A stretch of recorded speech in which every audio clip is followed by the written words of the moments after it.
Good evening, everyone. Today I want to address a deeply ingrained issue in our society: misogyny in the media. When we hear the term misogyny, we often think of overt acts of prejudice or discrimination against women, but misogyny is not always so blatant. It can be subtle, insidious, and deeply ingrained in our culture, particularly in the way women are portrayed in the media. Every day we're bombarded with images and narratives that subtly reinforce harmful stereotypes about women.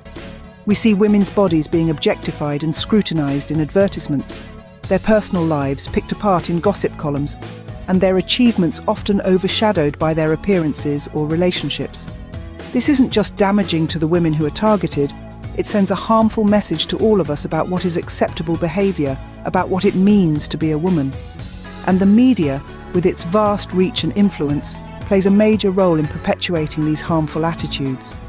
One of the key players in this is Kinsey Schofield, a public commentator who has made a name for herself delivering salacious stories about women, particularly those in the royal family. She presents her opinions as news, creating a sensationalized narrative that feeds into and profits off this culture of misogyny.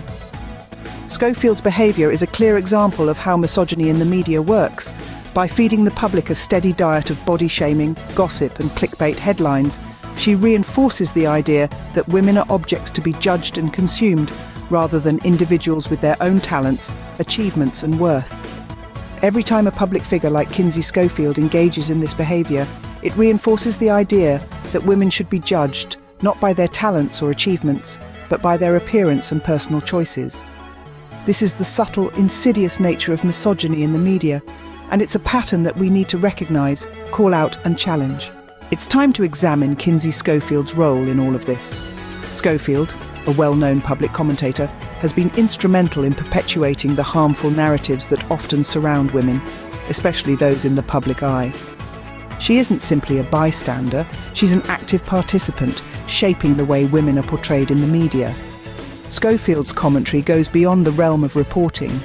She meticulously crafts narratives that reduce complex women to mere headlines, reinforcing harmful gender stereotypes.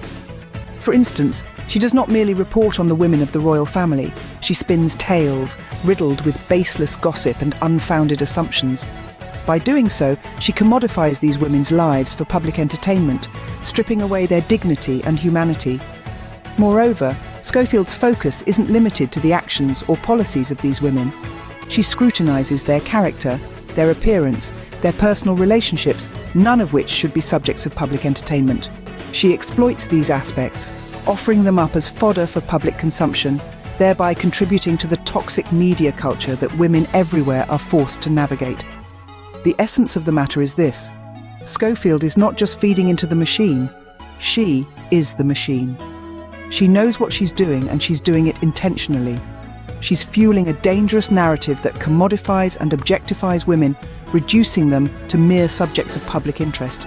This toxic media culture, driven by figures like Schofield, normalizes the idea that women exist to be judged, belittled, and controlled by public opinion.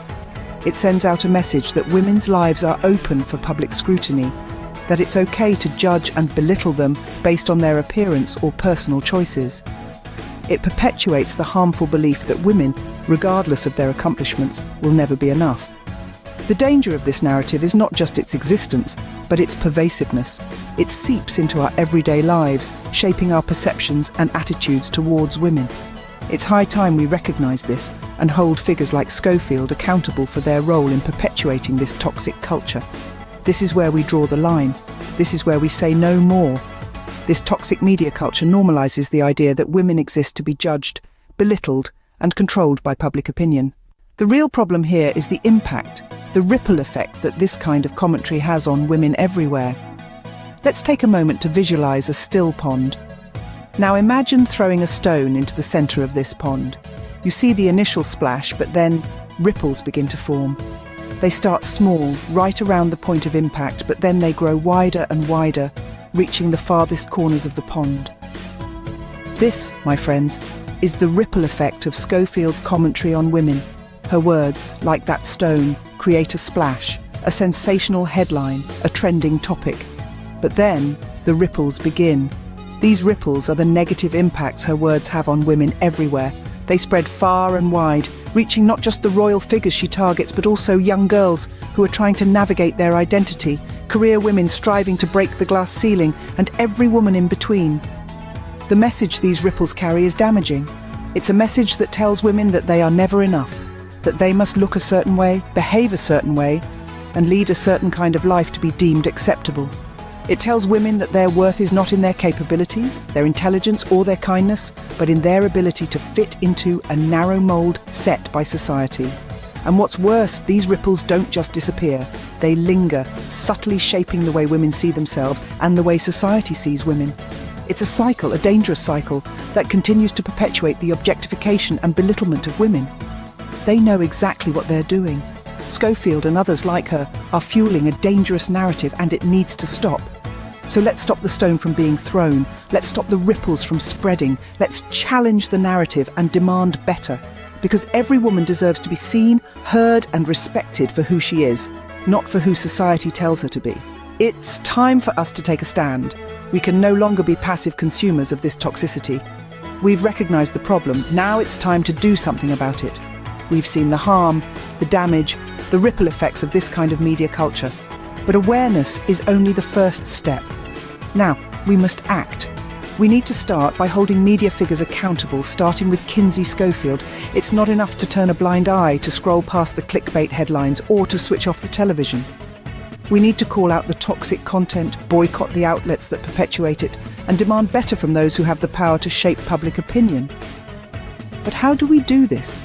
It starts with our platforms, our social media, our voice, our actions.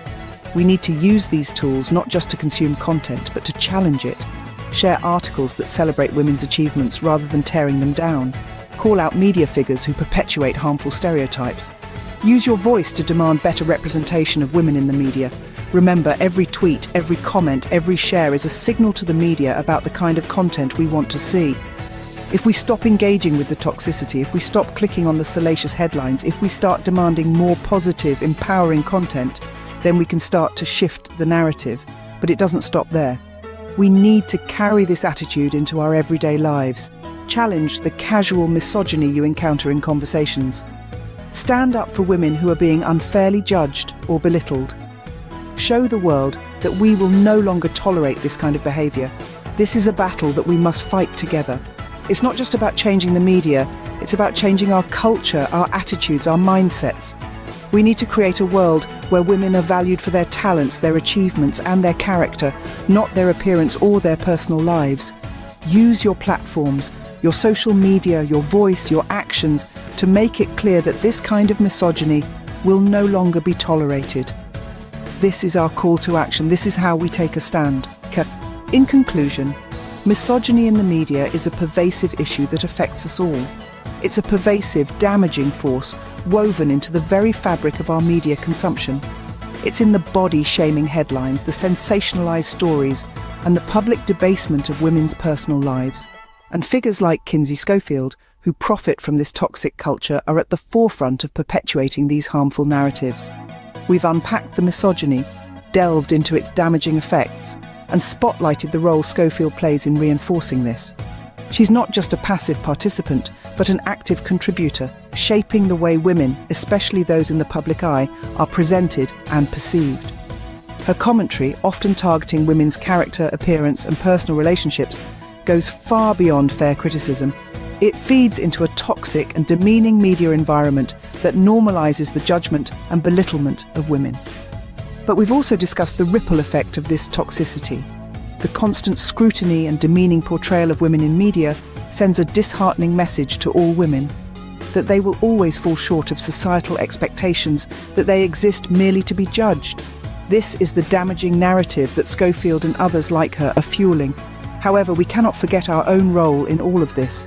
As consumers of media, we have the power to effect change. We need to stop being passive consumers and start holding media figures accountable.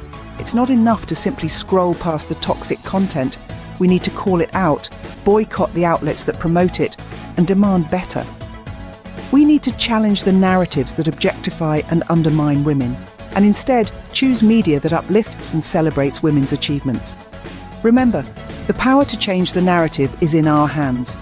We can choose to not let figures like Schofield define the portrayal of women in media. We can demand respect, equality, and fairness in media representation. But we have the power to change the narrative, and it starts with holding media figures like Schofield accountable. Thank you for taking the time to listen. Together, we can make a difference.